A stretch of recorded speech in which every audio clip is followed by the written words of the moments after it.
Assalamualaikum warahmatullahi wabarakatuh. Berjumpa lagi dengan saya. Gimana kabarnya teman-teman? Semoga teman-teman dalam kondisi yang semakin sehat ya. Semakin membaik dan terus membaik hingga menuju sembuh. Amin ya robbal alamin. Oke teman-teman ya. Kali ini saya mau menanggapi ya komentar yang ada di video-video saya ya. Semoga apa yang saya bagikan ini bermanfaat buat teman-teman. Bisa memotivasi teman-teman untuk tetap semangat dalam menghadapi gangguan asam lambung, GERD, anxiety, psikosomatis ini. Kembali saya sampaikan kepada teman-teman, saya bukanlah dokter, bukan ahli medis, bukan ahli hipnoterapi, dan juga bukan ahli obat-obatan. Saya hanya orang yang pernah menderita gangguan asam lambung, GERD, anxiety, psikosomatis ya, dan alhamdulillah sudah sembuh. Kalau saya bisa sembuh, saya yakin teman-teman juga bisa sembuh. Jadi jangan khawatir lagi ya, jangan cemas lagi. Oke, langsung saja dari akunnya Yona Farida. Kemarin Mas, 10 hari kepala saya merasakan sakit yang luar biasa. Saya bawa ke puskesmas, sama dokternya saya dikasih rujukan ke psikiater. Tapi saya minta ke polisaraf. Di polisaraf saya di ronsen. Hasilnya oke. Dari dokter polisaraf saya dirujuk ke spesialis dalam. Di spesialis dalam saya di USG, hasilnya juga oke. Jantung yang selalu berdebar-debar pun katanya normal. Terus saya dibilangin sama dokternya, udah kamu nggak usah berobat, kamu itu sehat, kata dokternya. Saya hanya dikasih obat cemas sama vitamin. Saya jadi bingung, nggak boleh berobat sama dokternya. Apa dulu Mas Sultan sembuh tanpa obat? Saya dibilang dokter hanya sakit GERD, padahal saya sudah 5 tahun Mas kena sakit ini. Oke teman-teman ya. Jadi untuk teman-teman yang sudah memeriksakan diri ke dokter ya, dan teman-teman sudah ikutin sarannya ya dari dokter, contoh misalkan sudah berobat ke puskesmas ya, terus dari puskesmas diagnosa awal ya mungkin perlu pemeriksaan lanjutan ya, pasti akan dirujuk ke spesialis ya. Kalau teman-teman memang dirujuknya ke spesialis, mungkin teman-teman itu ke psikiater gitu ya, tapi teman-teman itu merasa wah emang saya itu punya gangguan jiwa atau apa dan lain-lain, kok saya ke psikiater. Nah terus teman-teman meminta ke polisaraf dan sudah dikasih ke polisaraf nih, ternyata di sana itu diperiksa juga normal ya. Dari polisaraf dirujuk lagi supaya teman-teman itu memeriksakan ke dokter spesialis dalam. Sampai sana pun teman-teman itu sudah diperiksa dengan segala macam pemeriksaan gitu ya teman-teman, dan dinyatakan juga normal ya. Terus lagi teman-teman itu masih bingung, kenapa? Ini sebenarnya apa yang terjadi? Kenapa kok saya katanya normal-normal, tapi saya masih merasakan banyak sensasi. Nah, teman-teman di sini perlu pahami ya, untuk gangguan kecemasan ya, untuk gangguan asam lambung, kecemasan, ini kan memang faktornya itu bermacam-macam ya teman-teman ya. Bisa saja kita mempunyai gangguan asam lambung itu dikarenakan memang kita itu punya gangguan cemas ya. Artinya ketika kita selalu merasa cemas dengan kondisi kita ya, tanpa disadari ya teman-teman, lambung kita juga akan terganggu ya.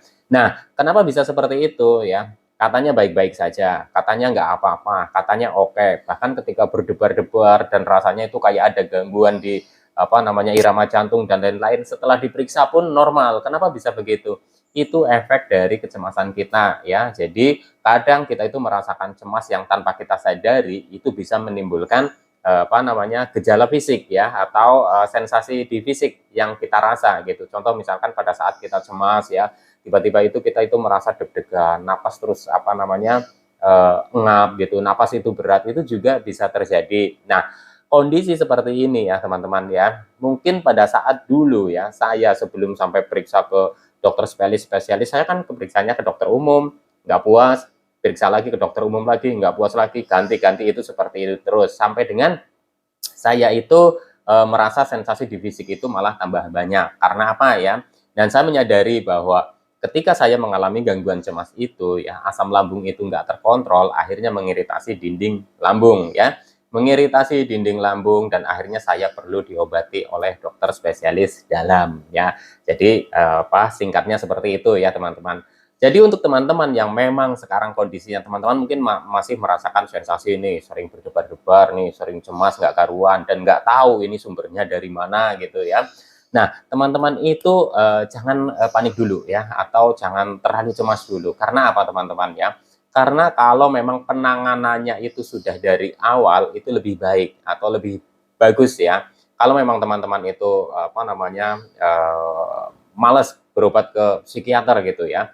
Ya, menurut saya sih ya ada sih ya jalan-jalan untuk apa namanya, kita mencoba mengendalikan kecemasan kita itu dengan secara mandiri ya. Saya pun dulu juga sama seperti itu. Tapi ini tidak semua orang bisa sabar dalam menghadapi apa namanya, gangguan cemas ya. Karena apa? Karena itu rasanya luar biasa sekali ya. Kita sering panik ya, kita tiba-tiba itu perasaan gak karu-karuan, rasanya kayak mau pingsan, terus apa namanya, dada berdebar-debar dan bikin kita itu pikirannya jadi kemana-mana ya. Nah, disinilah ya teman-teman ya perbedaan antara orang yang berobat ke psikiater ya dengan orang yang menanganinya secara mandiri ya. Kalau menanganinya secara mandiri, kita harus latih yang namanya kita itu harus relaksasi, kita harus tahan emosi, kita itu harus sabar ya dalam menjalani ini, dan kita juga harus memahami ketika kita itu cemas, ketika kita itu panik ya, banyak sensasi-sensasi fisik yang muncul ya. Tapi untuk apa namanya, beberapa orang yang sudah berobat ke psikiater itu pun bisa terbantu ya. Saya bilang bisa terbantu karena apa teman-teman? Karena ketika kita cemas dan kita sudah tidak bisa mengendalikan kecemasan itu ya, kalau memang itu dibutuhkan obat untuk bisa apa namanya, membantu ya, menenangkan kita gitu ya, itu ya nggak masalah, nggak apa-apa. Jadi teman-teman itu nggak usah apa takut ya kalau misalkan dirujuk ke psikiater, nggak apa-apa kalau memang takut minum obatnya dan lain-lain ya, teman-teman konsultasi saja gitu ya. Karena apa? Karena kalau kita itu apa malah jadi bingung, sudah periksa ini, periksa itu, ternyata dibilangnya normal, padahal saya itu mengalami yang namanya sensasi fisik itu luar biasa, belum lagi sensasi psikis, yaitu akibat dari kita itu mengalami gangguan cemas ya. Efek dari gangguan cemas itu banyak sekali ya teman-teman ya.